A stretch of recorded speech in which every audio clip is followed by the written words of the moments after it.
Өзге өңірлердегідей енді Жамбыл облысында да сотталғандар үшін электронды бақылау құралы енгізілмек.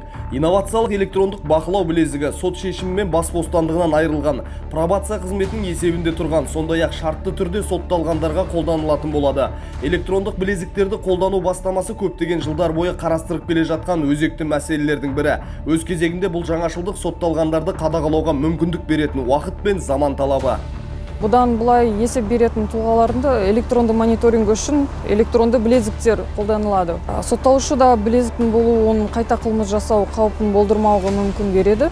Мүмкіндік, егер есептеуіш режимін бұзса, бұл туралы сигнал бірден келеді. Пробация қызметінің инспекторы сотталғандармен дереу байланысады. Егер осындай бірнеше бұзушылық тіркелсе, электрондық қадағалау бас бостандығынан айырумен ауыстырылуы мүмкін. Өңірдің пробация қызметіне 128 электронды білезік бөлініпті. Заман игілігі жазаны өтеу шарттарын жүйелі түрде бұзатын және бірнеше ескертуі бар сотталғандарға тағылады.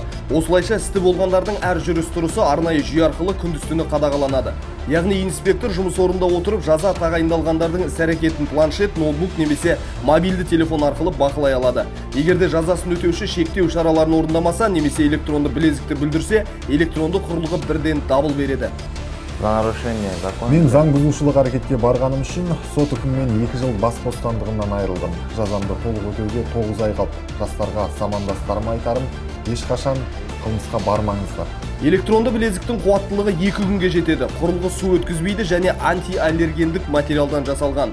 Істі болғандарға бұл құрылғыны өз беттерімен шешуге тыйым салынады. Айта кету керек, бүгінде облыстық қылмыстық атқару жүйесі департаментінің пробация қызметінде 1579 адам тіркеуде тұр. Оның 598-і Тараз қаласы бойынша тізімге алынғандар.